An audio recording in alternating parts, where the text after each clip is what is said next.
Hello viewers, আসসালামু আলাইকুম। সবাই কেমন আছেন? আশা করি সকলেই ভালো আছেন। আজকে কিন্তু আমি গরম গরম চিতই পিঠার রেসিপি নিয়ে আপনাদের সাথে শেয়ার করতে চলে আসলাম। তো আশা করি আপনাদের কাছে খুবই ভালো লাগবে। আর এই রেসিপিতে আপনাদের দেখাবো কিভাবে কত সহজে আপনারা এই জনপ্রিয় চিতই পিঠাটা বানাবেন। শীতের সকালে তো এই চিতই পিঠাটা খুবই ভালো লাগে সবার কাছেই।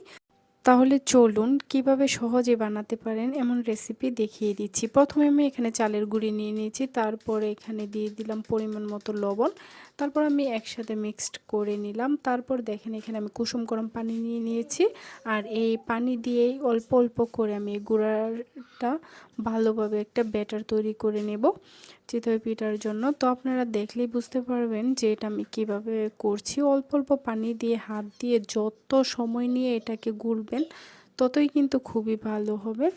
তো দেখেন আমি কিন্তু এটা অনেকক্ষণ সময় নিয়ে ভালোভাবে গুলে নিচ্ছি।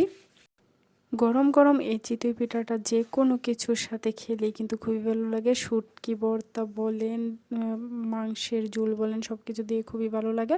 তো দেখেন এখানে কিন্তু আমি পারফেক্টভাবে গুলাটা তৈরি করে নিয়েছি। তো আপনারা দেখলেই বুঝতে পারছেন আমি কিভাবে তৈরি করে নিয়েছি। আর অন্যদিকে কিন্তু আমি এখানে চিতই পিঠার পাতিলটা সেটা কিন্তু আমি গরম বসিয়ে রেখেছিলাম, তো গরমও হয়ে গেছে। তো এখানে আমি এক এক করে এখন চিতই পিঠাগুলো বেজে নেব। আশা করি ভিডিওটি খুবই ভালো লেগেছে। আর যদি একটু উপকারে আসে তাহলে প্লিজ আমার চ্যানেলটি সাবস্ক্রাইব করে যাবেন।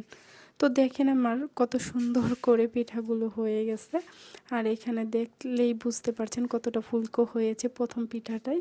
তো আমারও খুবই ভালো লাগলো যে পিঠাটা খুব সুন্দর হয়েছে। তো এভাবে আমি প্রত্যেকটা পিঠা ভালোভাবে ভেজে নেব। তো যদি আপনাদের কাছে এই ভিডিওটা ভালো লেগে থাকে তাহলে প্লিজ আমার চ্যানেলটি সাবস্ক্রাইব করে যাবেন, সবসময় আমার পাশে থাকবেন।